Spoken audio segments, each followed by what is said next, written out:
பாவையின் ரகசியம் அத்தியாயம் 22. யாரோ வரும் சத்தம் கேட்டு பட்டண திரும்ப அங்கே யாருமே இல்லை. நிழல் மட்டும் வந்து மறைந்து செல்வது போன்று தோன்றியது. அக்கா வருவதற்குள் இதனை வைத்து செல்ல வேண்டுமென நினைத்தவளோ அப்படியே அதனை தன் கைபேசியில் புகைப்படம் எடுத்துக்கொண்டாள். பின் அந்த இடத்தில் வைத்துவிட்டு சத்தமில்லாத அறையிலிருந்து வெளியேறி எதிரே இருந்த தன் அறைக்கு வந்தாள். படுக்கையில் அமர்ந்து கைபேசியை நோண்டிக் கொண்டிருந்த நந்தன் அவளை கண்டு புன்னகைத்தான். என்ன சத்தமே இல்லாம வர்ற?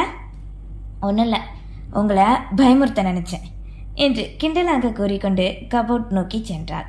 பின் இரவு உடையை எடுத்துக்கொண்டு குளியலறைக்குள் புகுந்தவளோ நேரம் சென்று வந்து படுக்கையில் அமர்ந்தாள். தூங்கலாமா? தூங்கலா நந்தன். இங்கு படுக்கையில் சரிந்தவனோ மனைவியையும் சேர்த்து சரிக்க இருவரின் விலைகளும் சந்தித்து கொண்டது. ஐ லவ் யூ அஞ்சு. கொஞ்சிக் கொண்டு தன்னோடு இறுக்கி அணைக்க லவ் யூ நந்தன். அவனின் செயலுக்கு இணைந்து கொண்டே தன்னை கொடுத்தாள்.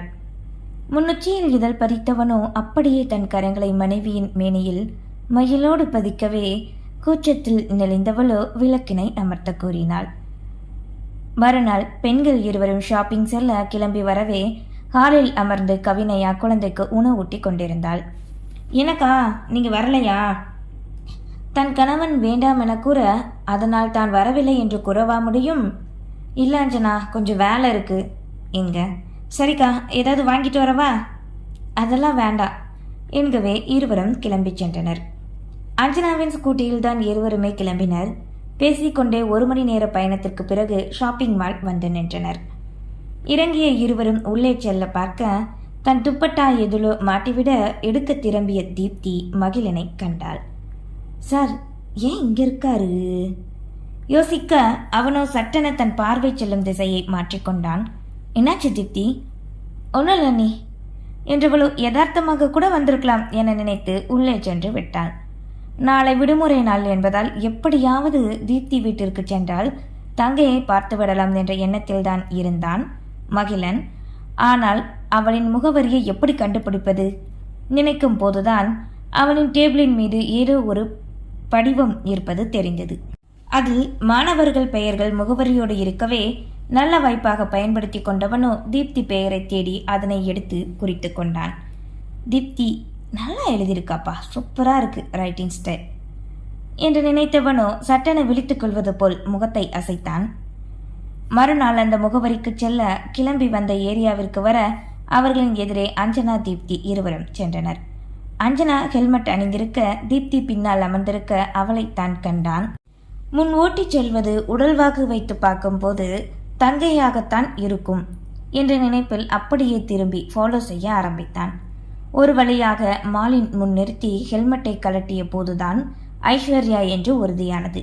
அப்படியே பின்தொடர நினைக்க தீப்தி கண்டுவிட்டாள். இனி மறைமுகமாகத்தான் காண வேண்டுமென நினைத்த மகிழன் அவர் விழிகளின் விழாது பின்தொடர்ந்தான். இருவரும் உடை எடுக்கும் பிரிவுக்குத்தான் சென்றிருக்க, அண்ணி இங்கே பாருங்க, இந்த டாப் எப்படி இருக்கும்? தீப்தி கேட்க,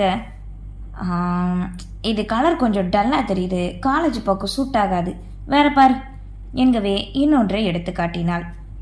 இது கொஞ்சம் ஓகே தான், எனக்கு இது எப்படி இருக்கு என்று தன்மேனியில் ஒன்றை வைத்து காட்ட அவளுக்கு நேராக இருந்த மகிழன் அப்படியே தன் தங்கையை விழிகூட அசையாது கண்டான். அவளின் செய்கை, பேச்சு, சிரிப்பு, முக அமைப்பு அனைத்துமே தங்கையோடு பொருந்தி இருக்க இதன் பின் இவள் தன் தங்கை இல்லை என்று கூறினால் நம்ப இவன் என்ன முட்டாளா? அண்ணி, நான் போய் போட்டுட்டு வந்துடுறேன் என கூறி தீப்தி சென்றுவிட தனியாக இருந்த அஞ்சனாவின் முன்னே சென்று நின்றான்.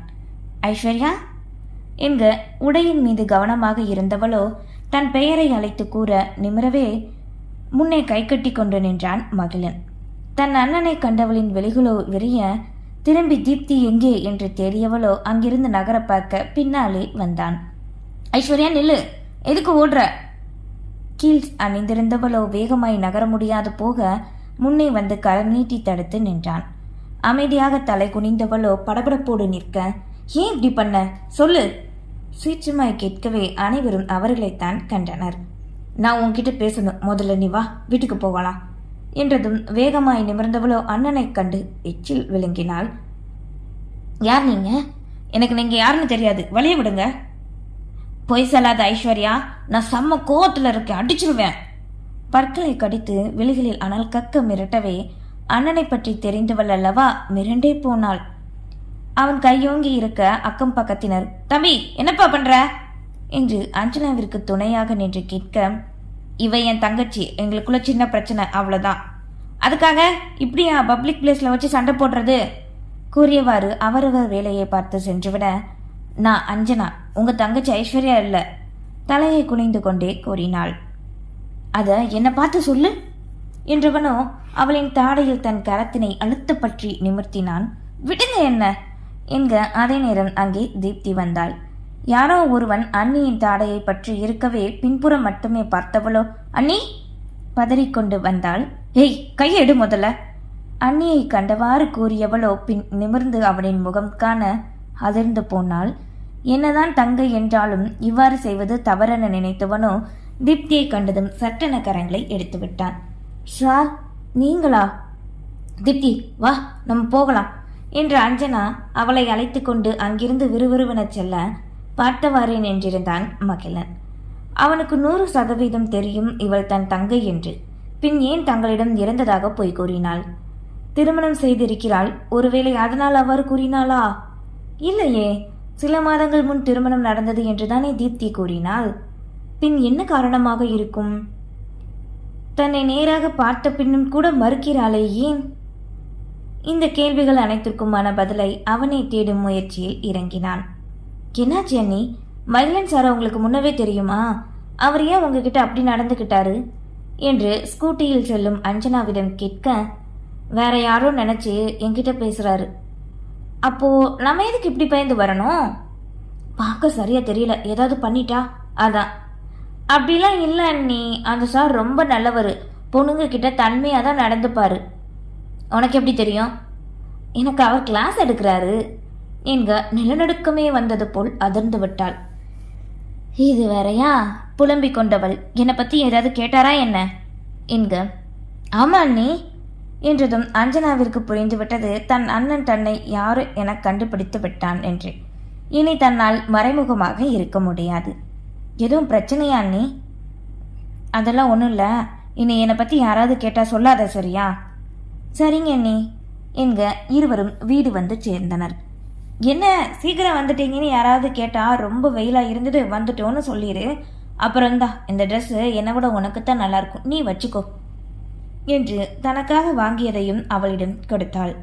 வீட்டுக்குள் வரவே கவினையாவோ இவர்கள் நினைத்தது போன்று கேட்க அதே காரணத்தை இருவரும் கூறி அறை நோக்கி சென்றனர். தன் அறைக்கு வந்தவளோ கைபேசியை எடுத்து வசந்திற்கு அழைத்தாள். சொல்லு அஞ்சனா. நான் ஒரு ஃபோட்டோ அனுப்புகிறேன், இதை பார்க்கும்போது நிதின் லஞ்சம் வாங்கின பணம் மாதிரி இருக்கு, லஞ்ச ஒழிப்புத்துறைக்கு இதை அனுப்பணும் என்க. நீ பண்ணேன்னு மட்டும் யாருக்காவது தெரிஞ்சா மாட்டிக்க போற, வேண்டாம் விடு அஞ்சனா, உனக்கு ஒரு நல்ல வாழ்க்கை கிடைச்சிருக்கு, அதை சந்தோஷமா வாழு. முடியாது, நான் நிம்மதியாக சந்தோஷமா வாழணும்னா எனக்காக இதை பண்ணுங்க உறுதியாக கூறிவிட்டு கைபேசியை வைத்தாள். நாட்களை கடத்தக்கூடாது என்பது புரிந்தே துரிதமாக செயல்பட்டாள். இரவு நேரம் போல் டைனிங் டேபிளில் அஞ்சனா கவினையா இருவர் மட்டுமே அமர்ந்திருந்தனர். கவினையாவை நினைக்கும் போதே பாவமாக தெரிய ஏதாவது செய்தாக வேண்டுமென நினைத்தாள். என்னாச்சு அஞ்சனா, பலமா யோசிக்கிற போல? இப்படியே இந்த வீட்டுக்குள்ளே எவ்வளோ நாள் தான் அடைஞ்சு கிடக்க போறீங்க? நீங்க இங்க அடிமையா இருக்கீங்கன்னு எனக்கு நல்லாவே தெரியும். அப்படி இருக்கணும்னு என்ன அவசியம் சொல்லுங்க? சின்மைக்காக பார்க்குறேன்னு சொன்னீங்க, எனக்கு புரியுது. அதுக்காக உங்களோட மரியாதையை நீங்களே இழக்க வச்சிடுறீங்க. இப்போ என்ன பண்ணலான்னு சொல்கிறேன் அஞ்சனா. நீங்கள் வெளியில் தானே வேலைக்கு போக முடியாது, வீட்டில் இருந்தே வேலை பார்த்தா உங்களுக்கும் பாப்பாக்கும் செலவே நீங்களே பார்த்துக்கலாம்ல. அதுக்கு தேவையானது என்கிட்ட இல்லை. நான் கூட இதை முன்னவே யோசித்தேன், ஆனால் எந்த பிரயோஜனமும் இல்லை. ஏன் இப்படி சொல்கிறீங்க? ஒரு லேப்டாப், நல்ல மொபைல் கூட இல்லை. என் மொபைல் பார்த்தேல எவ்வளோ பழசுன்னு, இதை வச்சு என்ன பண்ண முடியும் சொல்லு? என்கிட்ட ஒரு லேப்டாப் இருக்குது, நான் தரேன். நீங்கள் முதல்ல உங்களோட சர்டிஃபிகேட் எல்லாம் கொஞ்சம் தரீங்களா கேட்க சில நொடி யோசித்தவளுக்கு அஞ்சனா சொல்வது தன் நல்லதுக்குத்தானே நினைத்து சரி என்றாள். பின் அதனை எடுத்துக்கொண்டு வந்து கொடுக்கவே வாங்கியவளோ குட் நைட் கூறிவிட்டு மாடி ஏறினாள். ஆதவன் விழித்திறந்த காலை பொழுது 8 மணி வாக்கில் அவரவர் பணிக்கு கிளம்பிக் கொண்டிருக்க 2 கார்கள் வீட்டுக்குள் நுழைந்தது. அந்த ஹாரன் சத்தத்திலே அனைவரின் ஹாலுக்கு வர யூனிஃபார்ம் அணிந்து கிளம்பிய நிதினும் மாடியிலிருந்து அதனை கண்டுவிட்டான். எதற்காக வந்திருக்கிறார்கள் என்பது புரிந்துவிடவே, கவி, ஏ கவி அழைக்க அவளோ கீழே சமையலறையில் இருந்தாள். கணவனின் குரல் கேட்டு வெளியே வந்தவளோ மாடி ஏறப் போக, அப்படியே நில்லுங்க என்று குரல்தான் வந்தது. உள்ளே சிலர் வந்து நின்றனர். யார் சார் நீங்க? வாசுதேவன் கேட்க, நாங்கள் லஞ்ச ஒழிப்பு துறையிலிருந்து வந்திருக்கோம். இங்கே யாரெல்லாம் அரசாங்க உத்தியோகத்தில் இருக்கிறீங்க என்க அன்னை மகன் இருவர் மட்டுமே வீட்டில். நானும் என் மூத்த மகனும் தான் சார். அவர் எங்க கேட்க மாடியிலிருந்து இறங்கி வந்தான் நிதின். நந்தனா, அஞ்சனா இருவரும் ஹாலில் இருக்கவே, வேற யாரெல்லாம் இந்த வீட்டில் இருக்கீங்க? எல்லாரும் வெளியில வாங்க சார், போய் சர்ச் பண்ணுங்க என வந்த அதிகாரி கூறினார். என்னாச்சு சார்? இந்த வீட்டில் யாரோ லஞ்சம் வாங்கி இருக்கிறதா எங்களுக்கு கம்ப்ளைண்ட் வந்திருக்கு. அப்படிலாம் நாங்கள் பண்ண மாட்டோம். பணத்துக்கு ஆசைப்படுறவங்க நாங்கள் இல்லை சார் என்று வாசுதேவன் கூற அமைதியாக நிற்கும் தன் கணவனைத்தான் கண்டாள் கவினையா. அஞ்சனாவிற்கு இது அவள் எதிர்பார்த்த தருணம் அல்லவா? அவளோடு காத்திருக்க அரை மணி நேரம் சென்ற பின் மாடியிலிருந்து பணத்தோடு வந்தனர். சார், இது மாடியில் இருக்கிற ரூம்ல இருந்தது சார் என்று ஒரு பையை காட்ட அதில் சில 2000 கட்டுகள் இருந்தது. இது யாரோட பணம்? எப்படி இந்த பணம் இங்கே வந்தது? இவ்வளோ பணம் வந்ததுக்கு எங்களுக்கு கணக்கு சொல்லுங்க என்க நிதினைத்தான் கண்டனர். அவனோ அமைதியை உடைத்து, என் பணம் தான் சார். இங்க மற்றவர்களோ அதிர்ந்தனர். லஞ்சம் எல்லாம் இல்லை, எனக்கு தெரிஞ்ச ஒருத்தர் வச்சிருக்க சொன்னாரு என்று காரணம் கூற பார்க்க, அதெல்லாம் நீங்க ஆபீஸ்ல வந்து சொல்லுங்க. வாங்க சார், இவரை விசாரிக்க கூட்டிட்டு வாங்க என்றவரோ பணத்தோடு அங்கிருந்து நிதினை அழைத்து கொண்டு சென்றனர். இந்த வீட்டில் பணம் இருப்பது மனைவிக்கு மட்டுமே தெரிய எப்படி இவர்கள் வந்தார்கள்? இவள்தான் கூறினாளா? தன்னை பழிவாங்க அவளுக்கு காரணம் இருக்கிறது தானே நினைத்தவனோ கவினையாவை கண்டான். இதுக்கு நீதான காரணம்? இருக்கட்டும், கவனிச்சுக்கிறேன். மிரட்டல் ஒன்றை விடுத்து அவர்களோடு செல்லவே நடுக்கத்தோடு நின்றாள் கவினையா. நன்றி.